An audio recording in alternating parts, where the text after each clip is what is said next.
Encerramos a sequência hoje de Romanos 5, versos 6 a 11, que iniciamos na quarta-feira passada. Porque Cristo, quando nós ainda éramos fracos, morreu a seu tempo pelos ímpios. Dificilmente alguém morreria por um justo, pois poderá ser que pelo bom alguém se anime a morrer. Mas Deus prova o seu amor próprio, ou o seu próprio amor para conosco, pelo fato de ter Cristo morrido por nós, sendo nós ainda pecadores. Logo, muito mais agora, sendo justificados pelo seu sangue, seremos por ele salvos da ira. Porque se nós, quando inimigos, fomos reconciliados com Deus mediante a morte do seu Filho, muito mais, estando já reconciliados, seremos salvos pela sua vida. E não apenas isto, mas também nos gloriamos em Deus, por nosso Senhor Jesus Cristo, por intermédio de quem recebemos agora a reconciliação. Aleluia. Aleluia. Nesses versos 9 e 10, Paulo vai apontar de modo direto para aquilo que estava implícito dos versos 6 a 8. Eu quero reler os versos 9 e 10, portanto. Logo, muito mais agora, sendo justificados pelo seu sangue, diga comigo, pelo seu sangue. Seremos por ele salvos da ira, porque se nós, quando inimigos, fomos reconciliados com Deus mediante a morte do seu Filho, muito mais, estando já reconciliados, seremos salvos pela sua vida. Agora Paulo nos dá um elemento adicional sobre o caráter específico da morte de Cristo, dos benefícios que a morte de Cristo nos assegura. A gente precisa se lembrar que Paulo está usando, como foi citado na quarta-feira passada, um argumento a fortiori, de algo menor, ele parte para algo maior, e não podemos esquecer que essas suposições do apóstolo Paulo constituem o principal interesse dele ao longo de toda a carta. O tema principal é mesmo a doutrina da justificação. No versículo 9, a morte de Cristo é mencionada nos seguintes termos: seu sangue. Logo, muito mais agora, diz Paulo, sendo justificados pelo seu sangue.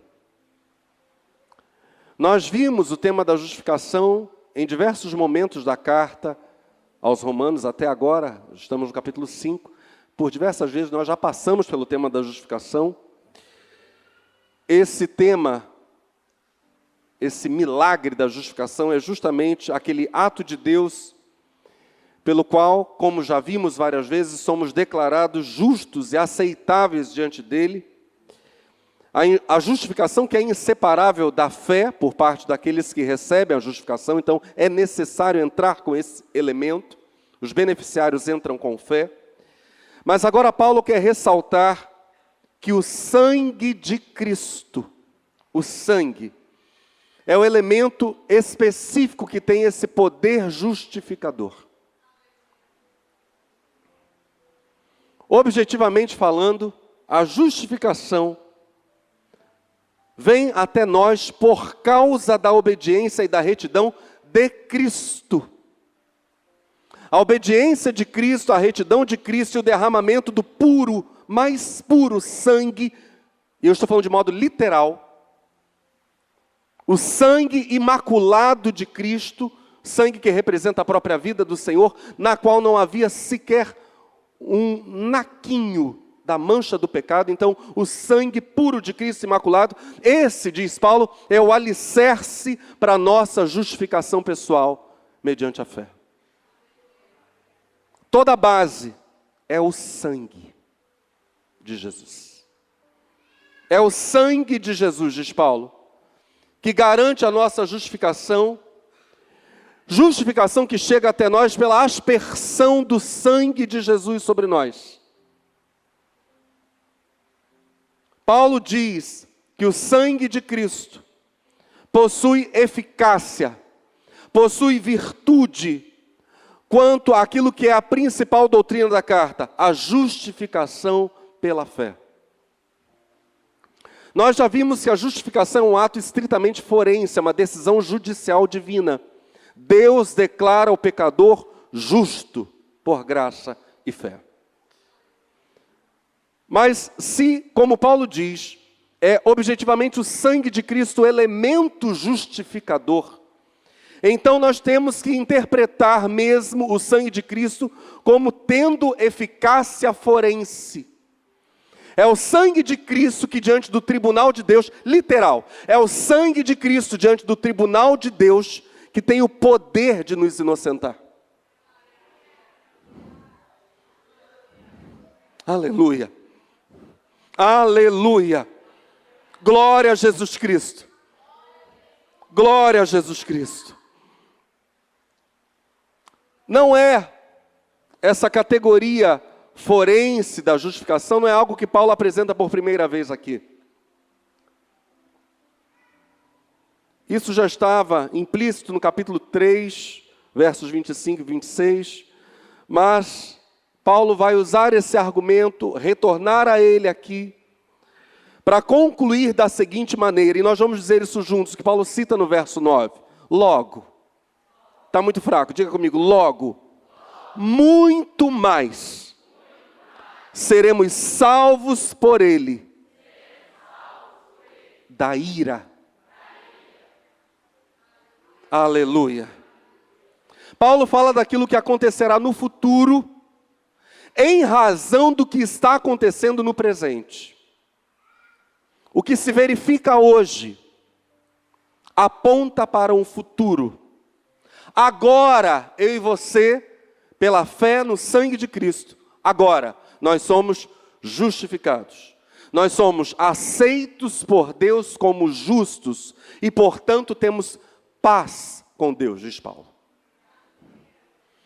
Mas ele agora afirma que isso, essa paz com Deus, essa condição atual de justos, isso garante a salvação futura. E a pergunta que nós fazemos é: qual é a salvação que está em vista? E a expressão que Paulo utiliza é esta: a ira. Para nos dar a resposta acerca de qual salvação ele está falando, ele diz: em Cristo, pelo seu sangue, seremos salvos da ira. A ira é aquela ira que será descarregada sobre os ímpios no dia do juízo. Aquilo que a teologia chama de ira escatológica, a ira do último dia ou do último tempo. Paulo, e eu quero citar aqui alguns textos, não apenas de Paulo, são um paulino e 2 joaninos, que falam sobre essa ira futura. Por exemplo, Paulo escreveu aos Tessalonicenses, em 1 Tessalonicenses capítulo 1, versos 8 a 10. Porque por vós, diz ele, soou a palavra do Senhor, não somente na Macedônia e Acaia, mas também em todos os lugares, a vossa fé para com Deus se espalhou, de tal maneira que já dela não temos necessidade de falar coisa alguma, porque eles mesmos anunciam de nós qual a entrada que tivemos para convosco, e como dos ídolos vos convertestes a Deus, para servir ao Deus vivo e verdadeiro, e esperar dos céus a seu Filho, a quem ressuscitou dos mortos, a saber, Jesus, que nos livra da ira futura. Aleluia. Textos joaninos, primeiro Apocalipse capítulo 6, depois Apocalipse 11. Apocalipse 6, de 15 a 17, nos diz: e os reis da terra, e os grandes, e os ricos, e os tribunos, e os poderosos, e todo servo, e todo livre, se esconderam nas cavernas e nas rochas das montanhas, e diziam aos montes e aos rochedos: caí sobre nós, e escondei-nos do rosto daquele que está sentado sobre o trono, e da ira do Cordeiro, porque é vindo o grande dia da sua ira, e quem poderá subsistir? Apocalipse capítulo 11, verso 18. E iraram-se as nações, e veio a tua ira, e o tempo dos mortos, para que sejam julgados, e o tempo de dares o galardão aos profetas, teus servos, e aos santos, e aos que temem o teu nome, a pequenos e a grandes, e o tempo de destruírem os que destroem a terra.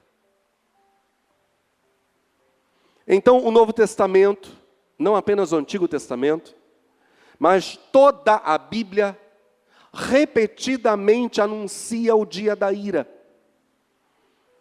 A certeza que todo salvo, ao ler Romanos capítulo 5, devemos extrair de uma justificação presente, essa justificação assegurada pelo sangue de Cristo, essa justificação que na verdade consiste no próprio sangue de Cristo, a certeza que nós devemos extrair dessa justificação presente, diz Paulo, é a seguinte: nenhuma ira, nenhuma, está reservada para os justificados, quando for instaurado o tribunal do juízo.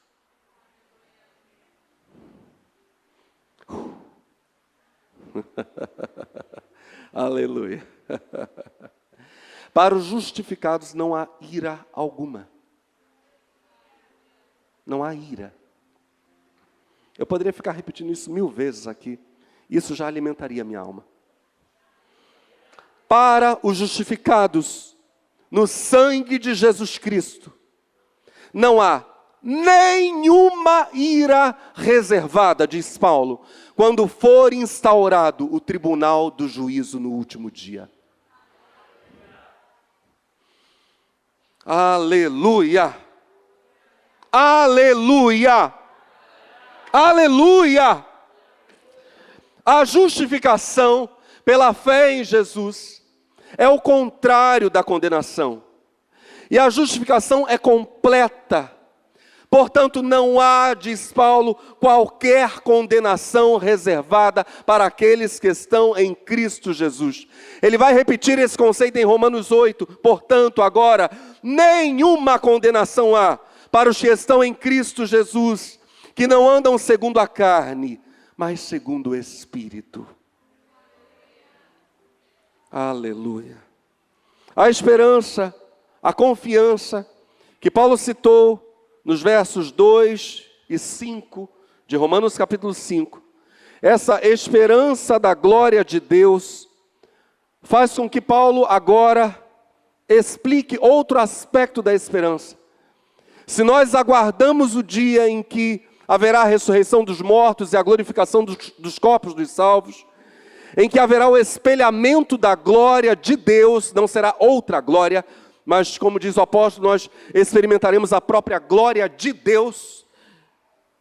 Agora ele fala dessa esperança da glória, explicando outro aspecto da esperança, que é este: a absoluta certeza, não há dúvida nisso, do livramento da ira divina. Ira que sintetiza o desprazer de Deus, ira que sintetiza, que manifesta a nossa alienação dele. Agora nós nos alegramos, nós olhamos para frente com esperança da glória, dizendo: não há ira nenhuma para mim.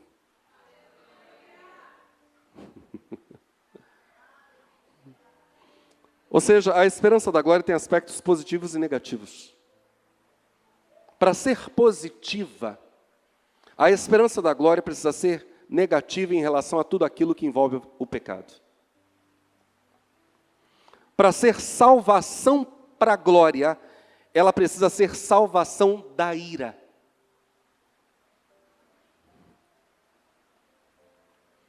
E nada resume tão bem a ideia de salvação de algo quanto esse conceito da ira divina. Do que, em última análise, é o que Paulo está dizendo, do que, em última análise, o justificado foi salvo. Foi salvo da justa e santa ira do último dia. Paulo tinha um conceito majestoso sobre Deus. E por causa disso mesmo, Paulo leva em conta o horror, o terror da ira divina. A salvação que nos livra da futura exibição desse terror é um ingrediente da esperança da glória. O versículo 10 introduz para nós novos elementos para fortalecerem a nossa confiança. Porque se nós, quando inimigos, fomos reconciliados com Deus mediante a morte do seu Filho, muito mais, estando já reconciliados, seremos salvos pela sua vida. Aleluia. Precisamos nos debruçar sobre esse versículo, dando atenção para os significados dessas expressões que Paulo utiliza aqui. Estamos juntos? Diga comigo, porém, porque se nós, quando inimigos. Essa expressão de Paulo, ela não tem que ser entendida de modo ativo. Preste atenção. O sentido principal aqui é um sentido passivo. Paulo está dizendo que a questão principal não se refere meramente à nossa antiga inimizade ativa contra Deus. Eu vou repetir isso. A questão fundamental aqui, levantada pelo apóstolo, não se refere meramente à nossa inimizade ativa contra Deus. Mas Paulo está acima de qualquer coisa, falando da hostilidade de Deus contra nós e sua alienação de nós. Porque a Escritura repetidamente diz que Deus, diante do injusto, do homem pecador, do homem que lhe dá as costas, Deus se encobre de nuvens e esconde o rosto desse homem. Deus ativamente se aliena. Deus hostiliza o homem mau. Paulo utiliza essa expressão em Romanos 11, 28, para falar da alienação do favor de Deus no plano da salvação, que o mesmo Deus, o próprio Deus, lançou sobre Israel. No capítulo 5, verso 10, agora, o verso tem em mente, Paulo tem em vista o fato de que nós estávamos alienados de Deus e de que a reconciliação ocorreu quando nós estávamos naquele estado. Deus se afastara de nós por causa dos nossos pecados, mas Deus nos chamou para perto.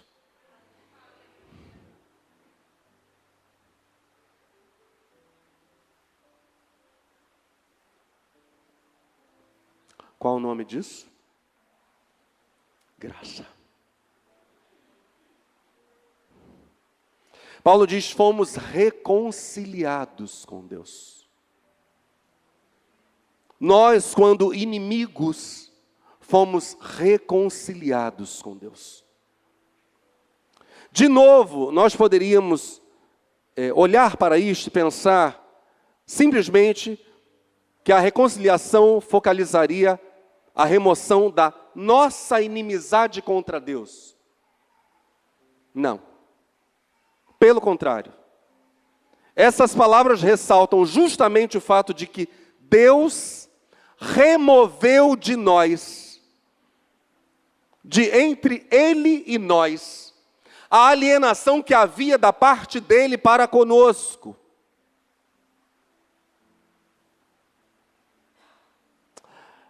Para que nós visualizemos claramente essas coisas, ajudem-me. Depois que Adão e Eva pecaram no jardim do Éden, o que lhes foi feito por Deus? Deus os expulsou, saiam. Não. Eu não tenho comunhão com os pecadores, eu sou santo. Eu não vou me sujar com vocês. Essa foi a decisão de Deus. Vocês são sujos, eu não. Vocês se abriram para o mal, eu nada tenho a ver com o mal. Mas Deus, desde Gênesis 3, diz: eu vou chamar vocês para perto. Eu não vou ficar sem vocês comigo. Eu não vou. A minha decisão é amá-los e amá-los sempre. A reconciliação foi algo realizado de uma vez por todas na morte do Filho de Deus. A reconciliação, portanto, é um dom, é um presente que a gente recebe de Deus. Quando Deus diz: venham. Não foi isso que aconteceu lá na festa, quando Jesus, no último dia, grita e diz: quem tem sede, vem a mim e beba. O Deus que chama para perto. Aleluia. A reconciliação foi realizada de uma vez por todas na morte do Filho de Deus. Repito, é um dom. É um presente que se recebe. Esse conceito é o conceito de um status estabelecido por Deus.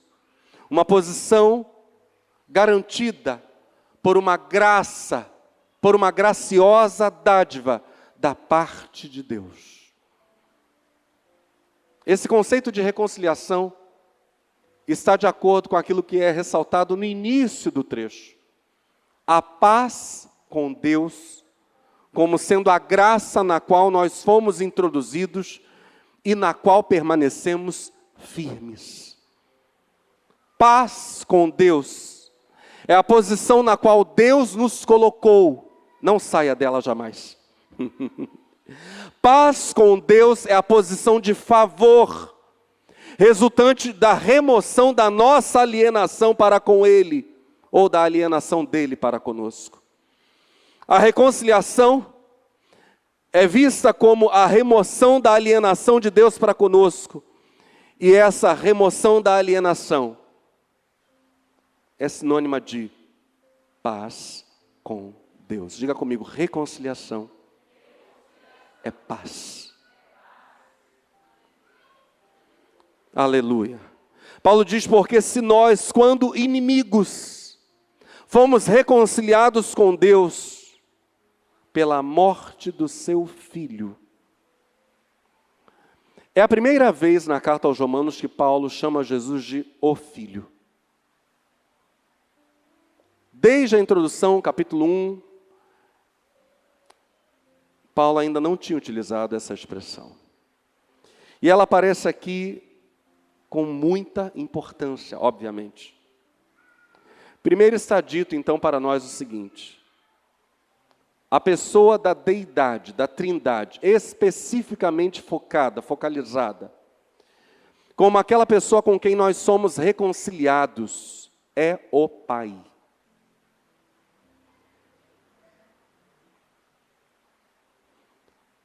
Jesus é apresentado como o Filho de Deus,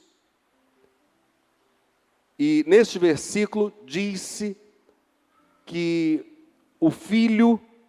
Aleluia, obrigado, amor.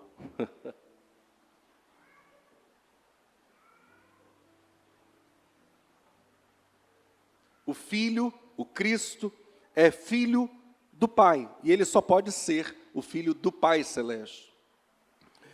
Então, em todo o trecho, quando Paulo fala sobre Deus, ele está se referindo propriamente à pessoa do Pai. Qual pessoa trinitária? O Pai. É o Pai quem prova seu amor para conosco. É com o Pai que é feita a reconciliação por meio do sangue de Cristo. É o amor do Pai que é derramado em nossos corações. Fica clara para nós na conversão a realidade de que Deus nos ama e nos ama de um modo extremamente profundo. A nossa reconciliação com o Pai, o amor do Pai evidenciado para conosco, nos impede completamente de pensar, de cogitar que o amor do Pai, uma inversão, que o amor do Pai teria sido constrangido pela morte do Filho. Não. O que antecede a morte do Filho é o amor do Pai. A morte do Filho é consequência do amor do Pai. Então a lição é simples. O Pai ama. E esse Pai que ama é o Pai reconciliado. Quem é o Pai que nos ama? É o Pai absolutamente reconciliado conosco. É o Pai que conosco anda de mãos dadas. Hoje,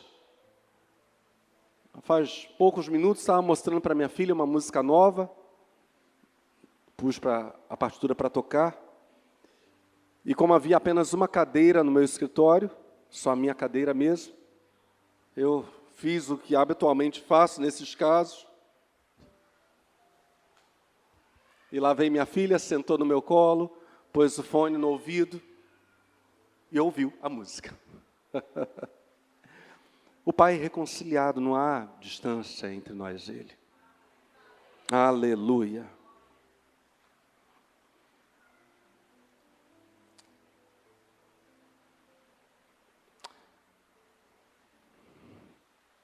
Foi muito adequado nós cantarmos hoje aqui, Pai de amor. Muito, muito adequado. É o nosso papaizinho querido. Oh, Pai. Você pode aproveitar para ir no seu lugar e dizer, papai, eu te amo, papai. E teu amor por mim é a maior riqueza que eu tenho. Muito obrigado. Que tesouro, que riqueza. Aleluia.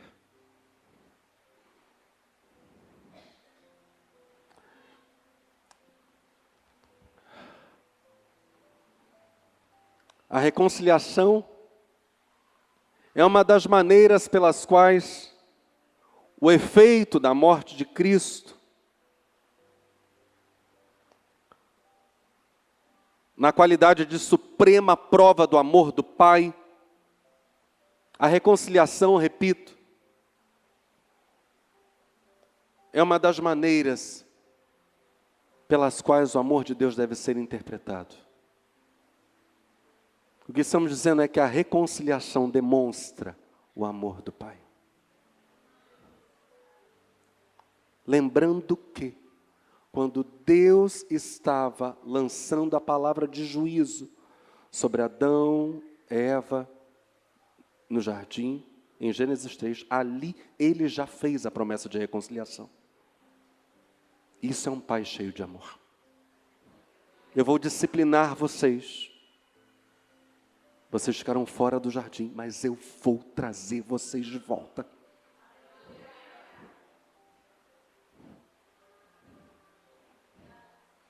Coisa tremenda.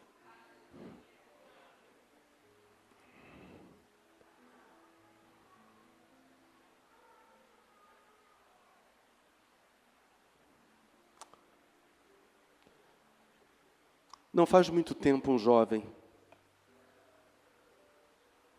eu perguntei para ele o seguinte: o que você sente de modo bem objetivo e pessoal? O que você sente por Jesus?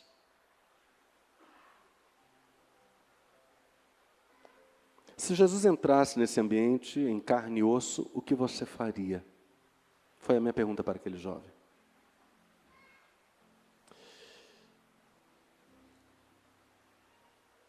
E ele deu algumas respostas,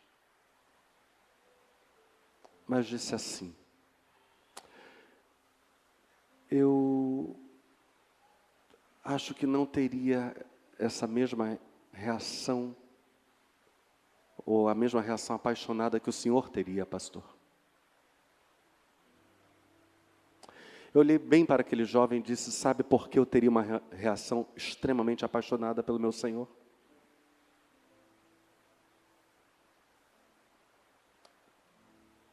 Porque eu olhei no olho dele, quando ele estava na cruz.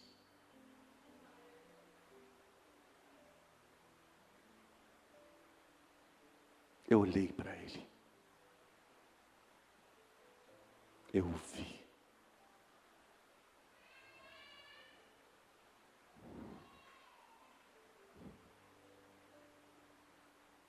E quando eu olhei para ele,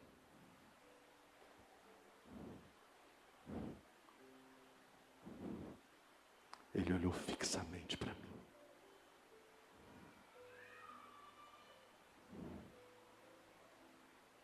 E tudo que eu vi, e tudo que eu senti,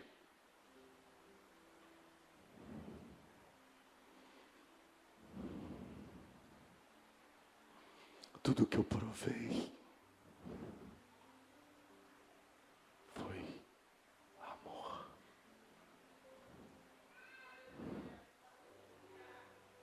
O mais puro, o mais poderoso, o mais curador, o mais libertador, amor.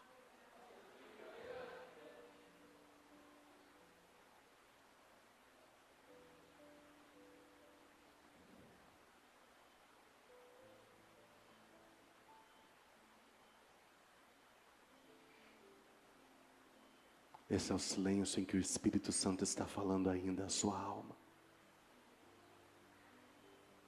Ele não está em silêncio.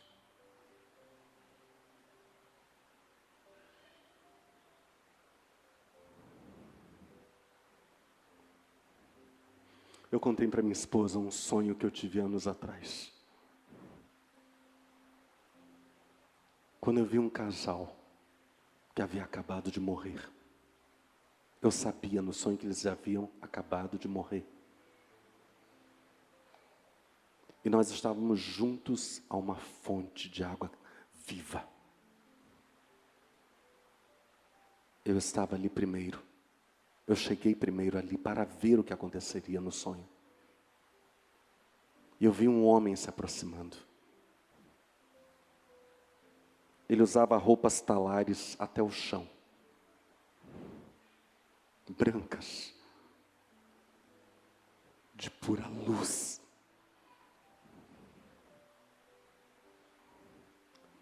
E o rosto dele era o mais sereno que eu já vi.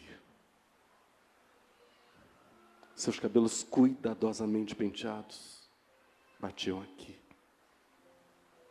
Ele abriu um sorriso. E primeiro o homem, eu sabia que eles haviam sido mortos por causa do Evangelho. No sonho eu sabia disso. Primeiro o homem apareceu. E no rosto ele trazia ainda a expressão de sofrimento. Mas aquele homem com um sorriso, eu sabia que era Jesus. Um sorriso que eu poderia olhar por toda a eternidade. Eu poderia ficar séculos parado diante daquele olhar. Ele encheu uma taça naquela água da fonte e deu de beber para aquele homem. E o rosto daquele homem foi se transfigurando. E eu sabia, durante aquele sonho, que era uma revelação, que naquele exato momento, todo o sofrimento da terra estava desaparecendo daquele homem. Todas as suas angústias estavam desaparecendo. E quem dava de beber era o próprio Cristo. O rosto dele se transfigurava. Em seguida aparecia a mulher, a esposa dele, que também trazia no rosto as marcas de sofrimento. E Jesus fazia exatamente a mesma coisa. Colocava a taça na boca daquela mulher. E à medida que ela ia bebendo, o seu rosto ia se transfigurando. Havia luz, havia alegria, havia consolo, havia alegria.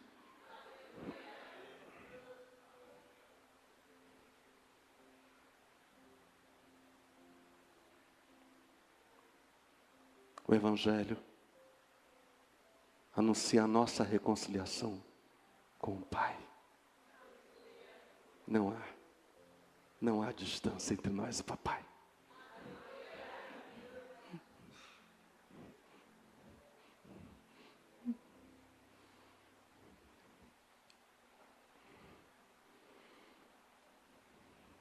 Quando Paulo fala sobre a morte do seu filho,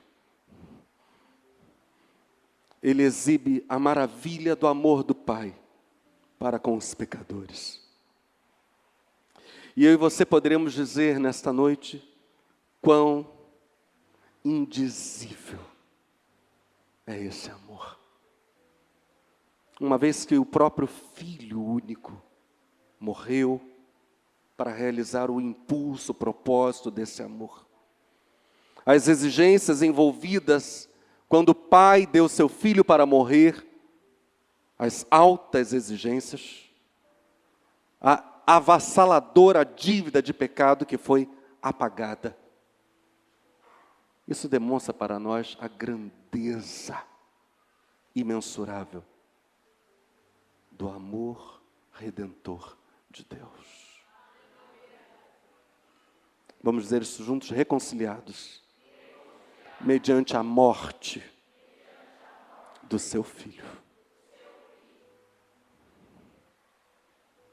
Esse ato removeu a alienação, esse ato garantiu nossa restauração ao favor divino, mas Paulo diz que a morte de Cristo é sinônimo do derramamento do sangue de Cristo.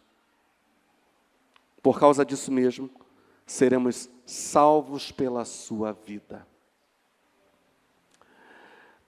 Essa é uma expressão muito importante. Salvos pela sua vida, diz Paulo.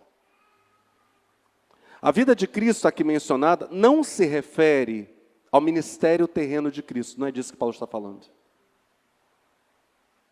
Mas é a vida ressurreta de Cristo.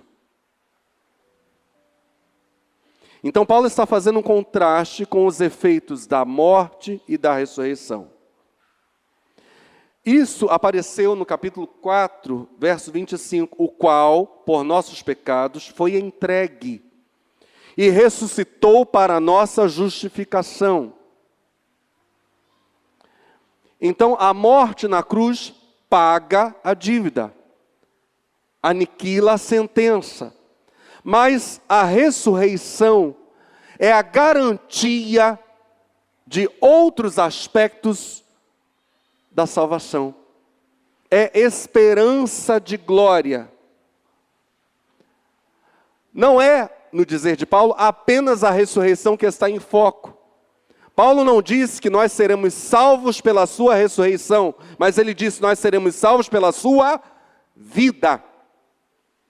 Ou seja, a ressurreição após a morte na cruz é o pontapé inicial para a vida glorificada de Cristo, e a vida glorificada de Cristo, a vida exaltada de Cristo, é garantia para nós de glorificação.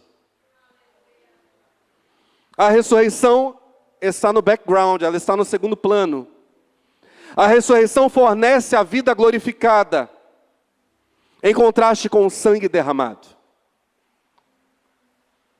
A expressão que nós estamos examinando, seremos salvos pela sua vida, é paralela a seremos por ele salvos da ira. Então, se a expressão salvos da ira tem sentido escatológico, ou seja, se ela se refere ao fim, salvos pela sua vida também terá sentido escatológico. Salvos pela sua vida também se refere a algo que acontecerá no tempo do fim. A garantia da salvação final, é isso que Paulo está dizendo.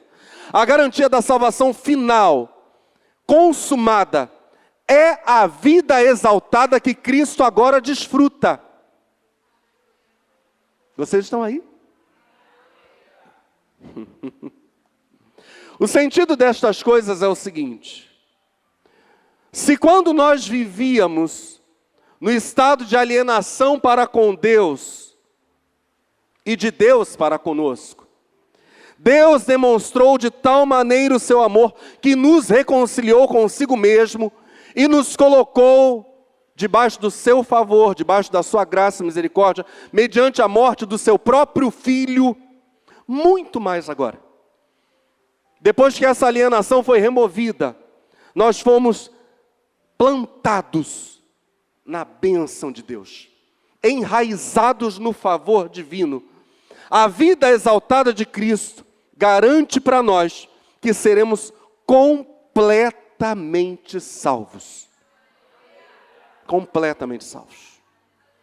Ressuscitou e com o corpo glorificado apareceu aos discípulos por espaço de 40 dias, até que foi assunto aos céus. Essa vida exaltada garante para nós exaltação. Cristo está glorificado nos céus. Isso garante que nós seremos plenamente glorificados para estarmos com Ele. Não canso de dar glória a Deus, não. Cristo está glorificado nos céus. Isso garante que seremos plenamente glorificados para estarmos com Ele. Porque Ele disse: onde eu estiver, eu quero que meus discípulos estejam comigo. Na sua última oração. Eu quero que eles estejam comigo. Para estarmos com Ele, teremos que estar também glorificados. Seria uma violação da sabedoria, da bondade, da fidelidade de Deus, imaginarmos que Deus pudesse fazer algo como amar os inamáveis que nós éramos, e que Deus agora falharia quanto a algo menor, que é glorificar os justos que nós somos. Deus fez o maior, amar os inamáveis. Então Paulo diz, é óbvio que Ele fará o menor. Argumento a fortiori. Aleluia. Há uma conexão indissolúvel entre a morte e a ressurreição de Cristo. Em vista disso, em vista do fato de a morte e a ressurreição não poderem ser separados um do outro, morte, ressurreição e glorificação, essas coisas não podem ser separadas umas das outras. Os benefícios desses fatos, para nós, também não podem ser separados. Quantos aqui foram perdoados pela morte dos seus pecados, foram perdoados pela morte de Cristo na cruz do Calvário? Aleluia. Quantos aqui receberam nova vida, porque Cristo ressuscitou dentre os mortos, então Ele tem vida para oferecer? Aleluia. Quantos aqui serão glorificados, porque Cristo está em glória nos céus? Aleluia. Essas coisas são inseparáveis. Deus seja louvado. Aqueles que são os beneficiários da morte de Jesus, necessariamente também serão beneficiários da vida ressurreta e glorificada. E Paulo encerra a sequência dizendo no verso 11, e não apenas isto, mas também nos gloriamos em Deus por nosso Senhor Jesus Cristo, por intermédio de quem recebemos agora a reconciliação. Observa como seria uma tradução literal desse verso. Romanos 5, verso 11. E não apenas isto, mas também regozijando em Deus por nosso Senhor Jesus Cristo, por intermédio de quem agora recebemos a reconciliação. Essa é uma construção frasal estranha para nós, falantes de língua portuguesa. Esse texto é um texto grego. E não apenas isto, mas também regozijando em Deus. Regozijando em Deus. Mas também regozijando em Deus. Do que Paulo está falando? Também há outra construção semelhante, um particípio, no verso anterior. Estando já reconciliados, Paulo diz. O pensamento seria que não apenas a reconciliação, mas também o fato de que agora nós nos regozijamos em Deus. Olha só, hein? O fato de que nós nos regozijamos em Deus por Jesus Cristo esse fato, esse regozijo que há em nós, também nos assegura a salvação futura. Ele é uma prova de algo. A alegria pela salvação, o gozo pela cruz e pela reconciliação, eles são um sinal em nós da glória futura. Nosso presente regozijo em Deus é uma garantia adicional da nossa futura salvação. Por isso que o salvo celebra. Isso é uma marca do salvo. Não é algo estranho a ele, não é algo inventado, não é algo... Não, isso é próprio do salvo. O salvo se regozija em Deus. Ele não consegue não se regozijar. Ele não consegue brincar de estátua enquanto outros adoram. Não dá. Isso é inviável para o salvo. Porque ele sabe que não há mais ira alguma para ele. E ele sabe muito bem que Deus é o seu papai querido. Ele sabe que vai herdar um reino. Ele sabe que terá um corpo glorioso, que não vai perecer, que não vai enfermar, que não vai sentir dor. Ele sabe que todas as lutas vão passar. E ele está indo em direção a isso. E à medida que ele vai se aproximando, mais e mais ele vai se alegrando. Está perto, ele vai se regozijando. É o regozijo do salvo. Por isso a Bíblia repetidamente diz: regozijai-vos no Senhor, vós os justos. Vocês que foram justificados, regozijem em si mesmos. Deem vazão a isso. Isso que já está no salvo. Não é questão de personalidade. O meu temperamento é diferente para o jornal. Então você tem que ter uma Bíblia diferente. Mas não tem, só tem uma. A Bíblia é uma só. Aleluia. Gloriar-se, cheio de exultação, é uma característica dessa passagem inteira, diga-se de passagem. Paulo já tinha dito, gloriamos, vamos falar isso juntos? Gloriamo-nos na esperança da glória de Deus. E isso foi dito no verso 2. Agora, vamos citar o que foi dito no verso 3. Também nos gloriamos nas próprias tribulações. Tem alguém aqui que está sendo testado na sua fé, provado? Que coisa linda. Então significa que Deus está produzindo crescimento? Aleluia. Coisa boa. Coisa triste é a pessoa ficar lá estagnada, né? Raquítica, não cresce. Não. Nós queremos crescer em fé. Aleluia.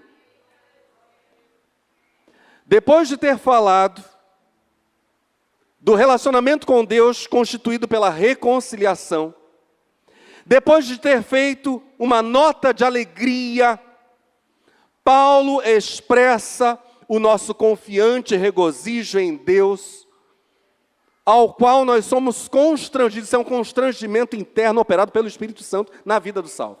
Ao qual nós somos constrangidos pelo enorme privilégio que nós possuímos.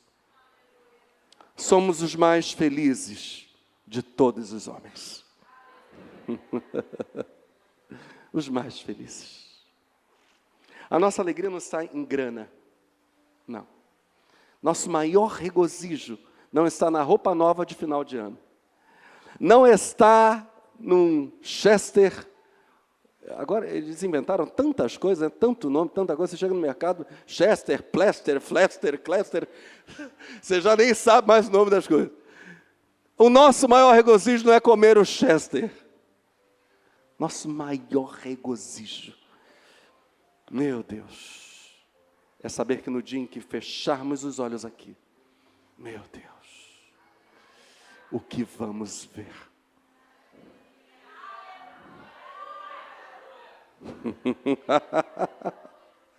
O que vamos ver? Meu Deus. este gloriar-se desconhece limite. Presta muita atenção ao final da mensagem. Este gloriar-se em Deus, olha o que Paulo diz: também nos gloriamos em Deus, por nosso Senhor Jesus Cristo. Nos gloriamos em, está muito fraco, nos gloriamos em Deus.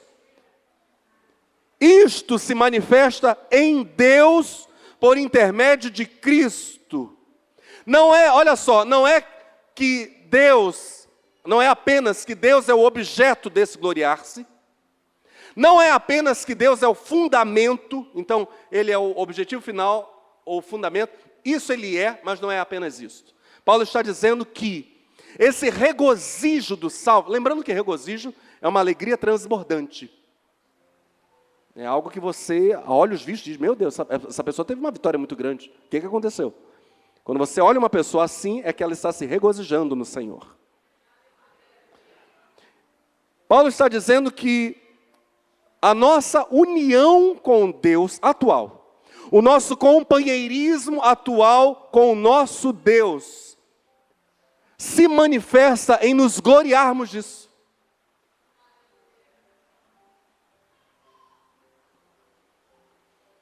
Porque eu ando com Deus, e porque Deus anda comigo, quando começa o primeiro acorde no teclado,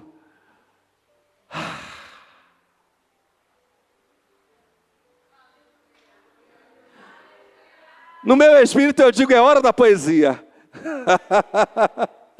Hora de poesia. Porque a relação é viva. Não apenas isto, mas também nos gloriamos em Deus.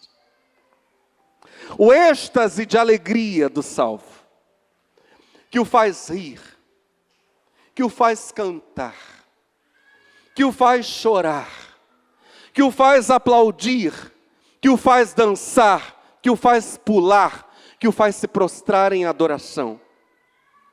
Brota, diz Paulo, de uma profunda testificação espiritual de duas coisas: da reconciliação presente e da glorificação futura.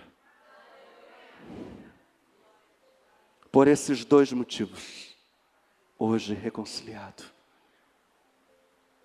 e amanhã sendo glorificado, o salvo se regozija em Deus. Nossa exultação está associada à profunda consciência, e Paulo diz exatamente isso, né? Da mediação permanente, ativa, eficaz de nosso Senhor Jesus Cristo. E não apenas isto, mas também nos gloriamos em Deus por nosso Senhor Jesus Cristo, por intermédio de quem recebemos agora a reconciliação. Aleluia. Vamos dar um forte aplauso ao Senhor. Aleluia! Aleluia! Aleluia. Louvemos ao Senhor com muita alegria. Aleluia.